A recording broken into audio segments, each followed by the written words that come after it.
My name Ganger, aka Veeze, 7 Mile West Side, Detroit, Michigan. You know, everybody know. Well, everybody at home know. Everybody around the world don't know. You know, they know what's going on. I don't think I started rapping till I was probably like 25 or 26. I started late compared to most stories of people who been rapping since they was in high school and shit like that. I never thought about doing music. I had friends that did music and things like that, but I ain't never really think about like being a rapper. Where I'm from, I guess when I was younger, where I'm from, rap wasn't so promising for people out of my city. So it's just like it changed. It got to the point where I just used to like play around, and then it got to the point where like my family and friends and my other rap peers, like Babyface Ray and GT, PZ, few of the other homies that I know from the hood, street cats, they just wanted me to take it a little bit more serious. So as I started doing it more, I just kind of got more popular. Listening to like Jay-Z and 50 Cent, like 50 Cent first album came out. I think I was in like 5th grade. So like you real young in 5th grade. When I think back on it, I'm like, damn, 5th grade, you real young. So, but I used to listen to a lot of like Lil Wayne and even Cash Money, Jay-Z, all the goats for real, Dipsets and the people from even local artists like Rock Bottom, Street Lords, and the guys who was like the biggest local artists when I was young. Yeah, people like them. A lot of different things, Aaliyah, Missy, and Timberland, and I could go on and on. Mary J. It was good. There was a lot of good artists. I feel like it was a lot of good music. From me being a kid to becoming like a teenager, it was a lot of great artists. Yeah. We always like my parents, even my grandparents, like it would be a lot of times we'd listen to R&B or just like old soul music and shit. James Brown and Michael Jackson, Frank Beverly, Anita Baker. I used to always really love James Brown. When I was real little, I think I probably was 4 or 5 but I used to always enjoy listening to James Brown because the stuff he said, it was kind of like funny, but it was like, who would think like that? It'd have you like, dang, how you think like that? I was in the streets, and like how I grow up, like being in the streets ain't really, it was always like something that, I don't know, I don't want to sound too crazy, but like when you accustomed to it, and when it's majority of people around you doing it just don't feel like it's wrong to do. Yeah, I was in the streets. I tried. I mean, I graduated from high school and shit like that now. But if I wasn't rapping, I really don't know, man.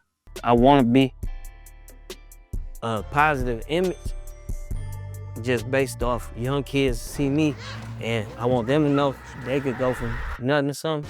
I want any black kid in America, any race kid around the world, like if you got something you love doing, you grind at it, it could work for you. You could take care of your family. I mean, I was always intelligent. It was just like a lot of times we'll just be doing odd jobs and doing different jugs and skipping school and smoke boys.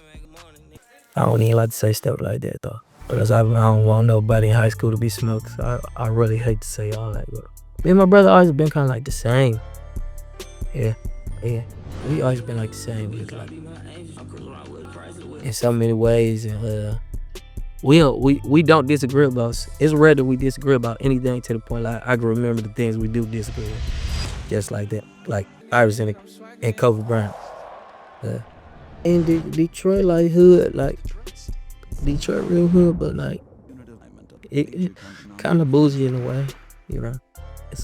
It's like a joke back home that everybody always say like Detroit, everybody in Detroit think they're a celebrity. Like that's like a troll joke, but it's really true. Like and it makes sense too. No cap. Like if you have time in Detroit and go to a concert, go to a party, go to a few clubs and things like that, and you know the hood guys is superstars, just like the superstars, and a lot of them were superstars before we was.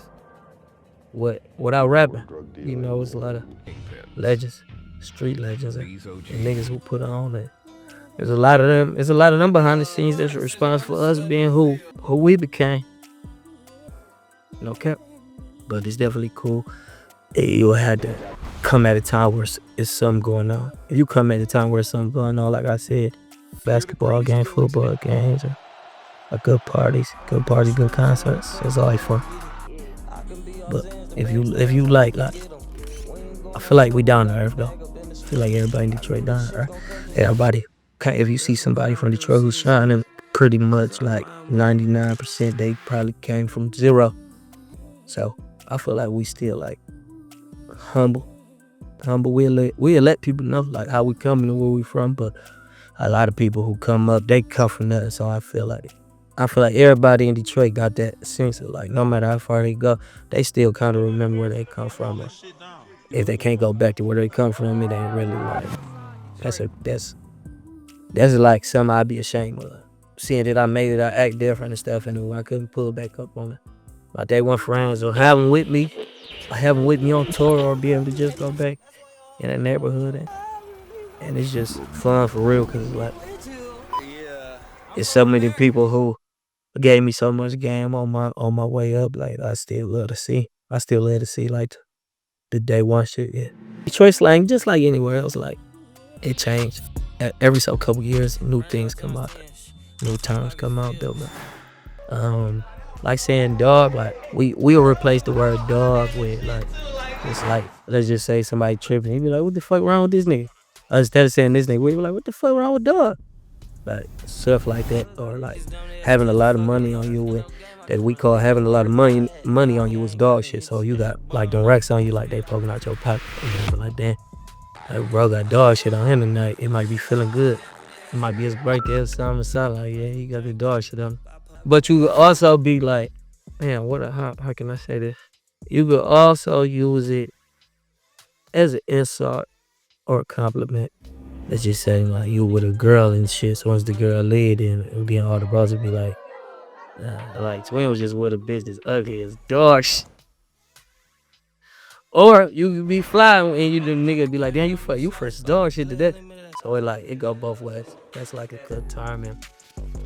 I mean, that's like the most popular term that came from Detroit lately. Like, or like people like Baby done used it, Future done used it, like, and they use that to like show love to they Detroit partners that they got. So it's like, it's even cool seeing that like everybody got a Detroit partner and everybody like, and like I said, like the bros, they really love the shit out of me. Like they take pride in that. Like when they touch down in the D or wherever they at, they know folks gonna be like, yeah. It'll even be people probably pull bro and them to the side, like, man, thank you, bro. Like Veeze, my little brother, I'm so glad y'all fuck with him. Woo, woo, woo. Like, but people will see like, cause I don't really talk a lot. I don't really be wanting no cool points, if you know what I mean. Like I don't need no cool points. I ain't gotta say I'm good in my neighborhood. I ain't gotta say all my niggas straight. I ain't gotta say it. Either you gonna see it or you ain't gonna know. So I'm really just chill, like just talk shit, rap about fly shit. You know what I'm saying? Make any nigga who ain't on no fly shit feel stupid or feel insulted. Like I need to change. If you ain't on no fly shit today, I want you to hear some shit so crazy. I said that you won't be fly tomorrow. You gonna be on some player shit tomorrow. Cause that shit gonna sound illegal when I say it. Like y'all, we don't do that. Y'all niggas do that. That's how I know y'all ain't like us. Like that I can still talk about, like being broke, and I can tell you about being fly. I can tell you about bossing up. From each level, 1 through 10. You feel me? So I mean, you never know though. My style, it might change tomorrow. I might be doing something tonight that probably sound totally different from like, but I know what I'm looking for. I know what type of sound I'm looking for. I know when I make songs that I'm trying to say a bunch of things on this song that I never said before. Try to get better. Still the same reason that I started rapping. Yeah, kind of like friends and family and even my fans like just asking me like what I'm gonna do next or when it's gonna come out. Or they tired of waiting and stuff like that. So that always keep me motivated. Some of my favorite artists that I look up to. I don't know, it's a lot of the artists that I look up to saluting me. Yeah, that lately it been like that. Lately, that's what I've been inspired by. Having new fans and new fans that's like people that I looked up to, or some of my favorite artists like giving me my flowers. Yeah. And people inspired by me. I get inspiration from other people telling me I'm their inspiration, you know? Yeah. It's a mixture. I feel like it'll always like grow. Like each song I drop, like it'll grow. But like for sure, like when I dropped the video to Rusty, I felt like that was one of the moments where people started asking me for pictures and shit like that. Like, see a lot of people being different. It says it'll treat you different. Heart of Shores. Where's like every song about off the first tape I dropped, like almost every song on there. But then like other stuff like Meg the Stallion with Veeze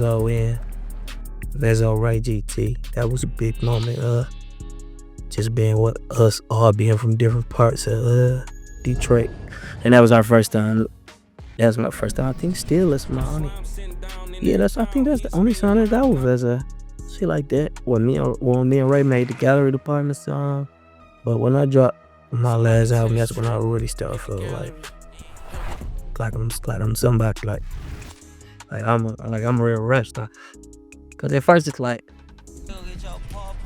I don't feel like anything before that. Like I was still kind of like was popular, like more underground.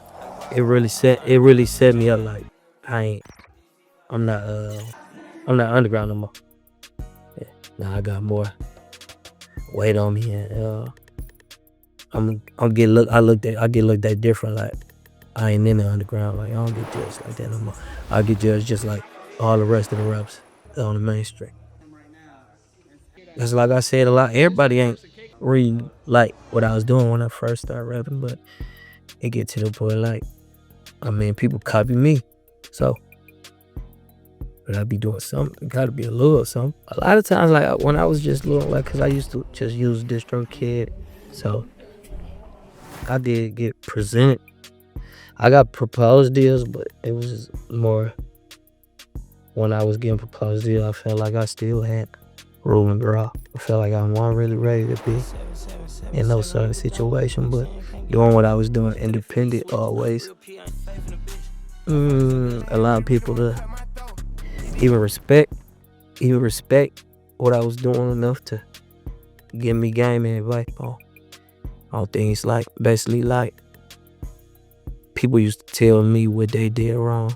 A lot of things like Pipe Baby, like Yachty, and Ray, and a couple other people. My manager Snake, he taught me a whole lot about, like a whole lot of stuff I never knew. I was blessed to really just have friends who fuck with me like that, like look at me as a friend and give me Sway Lee. I'd say Sway Lee. Yeah, he like when and both, like I remember like having deals getting offered to me, and like I had to call Yachty, like I need an entertainment lawyer shit, and Yachty had hooked me up with a lawyer.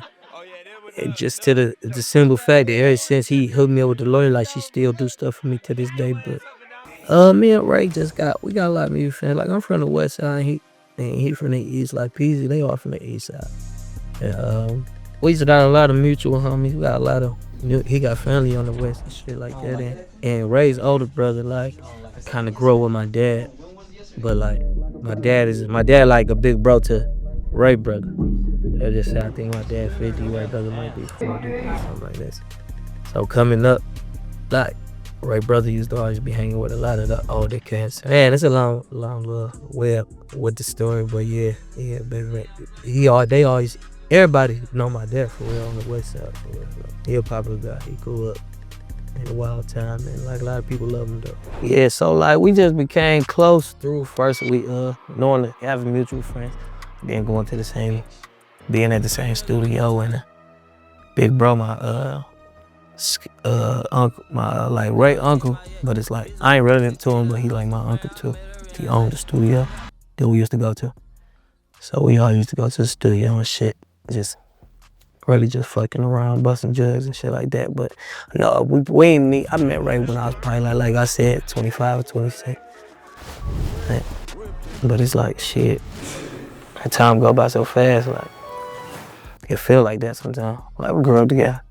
Part of the story that I really was just telling about just meeting Ray, just having mutual friends and mutual.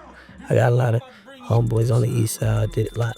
When we all just came together, it was like really just like on street shit. But then like we created like we start having a lot of chemistry being in the studio, like really kind of like sharpening up being around, because Ray had already been rapping for a long time before I started, so really like a sensei.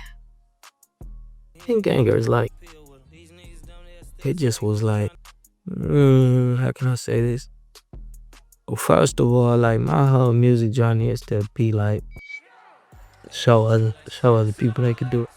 Show other people they could do it without the help, without the machine, and yeah, just get it out the mud. Like you can create a fan base from just start zero, no cap, and loving doing it more than like the things that go on behind the scenes. Like I love making music more than I care about how some rappers may look like if they get promoted the right way. But I feel like if you make the music good enough the right way, it'll get promoted anyway. Being a fan of music, if you're a fan of music, then you gotta respect it just like how you will listen to music. Like, I'm just a huge fan. Just a huge Young Thug fan. Huge Kanye West fan. They talented. People like Future too. I ain't gonna lie. Cause it's like a lot of things, like being in the studio or getting a chance to see like Pluto work or see like one work, like it had you in awe, cause like they do it so easy, and they can do it from so many different angles. On the party, it'll be think deep, be sad, or love songs or stuff like that. But yeah, like Future, Kanye, cause I feel like I can learn something. In the session. No, if we do one song, I'm still gonna learn something. I'm still gonna be something that I can add to my career. Be trying to be better than I was on the last album, better than I was on the last song. So yeah, I can be sometimes, but probably like 5 or 10 times further than I thought from what I was doing and what I would have been satisfied with. So like, I'm probably 10 times further than what I thought of myself versus what the world think of me. So I still things I want to do. Like I want to have a platinum album. I want to have a gold album. I want to have platinum songs, gold songs, and billion streams and global tours, Grammys. Just really like. But it ain't really a big deal. But like I said, most things that make me happy is like getting to meet people that I idolize, or people that I idolize giving me my flowers. I still know I got ways to go. I mean, even just like not to even just like compare to nobody else, just things I want to challenge myself, try to push myself. I ain't gonna think about nothing that I ain't achieved. I'm gonna be thinking about what I can do. Type, but you get what I'm saying? Like if I ain't do this or do that, it must not be my time yet. Yeah, that's what it is. But if it's meant to be, you know what I'm saying? It's gonna come true. It's my job, basically. So come with some goods and some bads. Yeah, shit. Us being who we are and we getting paid to do something fun. Well, to me it's fun, but yeah, it sucks sometimes. If you could become rich and be anonymous and nobody know you, you should do that. That'd be my advice, lady. If you could get money or live your dreams without everybody on damn near on the earth knowing your face, knowing. If I could got rich without being famous, I definitely would go for the rich without fame. I'd go for that. If I had if it was like red or blue pill, I definitely not choose fame, but I do got people depending on me, and I got responsibilities. So it is my career now, it's my job, and like being a rapper, like your salary based on how hard you hustle. It ain't really that much money in it if you ain't trying to hustle for real. Cause like being an artist, you get a lot of money at once, and then the rest of those days before you get another lump sum, you gotta be focused and you gotta be disciplined on having some hustle, having some things branded, or like being able to sell clothes, be marketable. I got real fashionistas that got my back and keep me on point. Like Secret Weapon, I don't even tell nobody that side. I just like to surprise them, but you don't never know, like it's real. Some of the real players, niggas who real supermodels and niggas who do shoots for Time Ford, to do photo shoots for Gucci and Louis. These boys are, hey bro, yeah, you know, I'm a big fan type shit. And they're like, what's your address? I'll be having like a little secret shit going on. I just don't like this. Like I said, I don't like to brag. Because I love that people fuck with me genuinely, like, so. What I'm trying to say, like, it's some people who people may think fashionista like my style. But that ain't nothing that I put in the public, though. That's just something that I just be proud of. Like, it's people who get paid for this, who get paid to design, model, and change the world. For real, like, some people who really change the world with fashion, who hit me up like, bro, I got you. You want something, Cause I like your style. I like how you be. And it'll be like something I never asked for. It'll surprise me. Like, damn. I ain't know the homie done be listening to my shit. They like, a lot of people ask me to go to be a part of their fashion week and be a part of fashion week in Paris and walk the runway and things that I ain't due to my schedule that I ain't never get to do. But yeah, it's a lot of people around the world who really like big names in fashion who reach out to me. So that's why I be feeling like I don't really like to brag or really be like I'm the freshest nigga.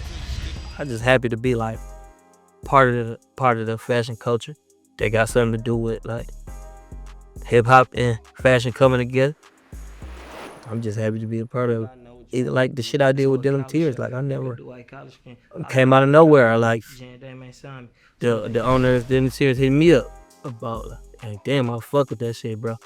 I fucked with your last album, man. Shit, I'm a big fan, and you know, even a lot of people like might say it in the interview, and I ain't never even get to reach out to them or talk to them yet. But I fuck with that though. Most movies that I grew up on are like a lot of movies that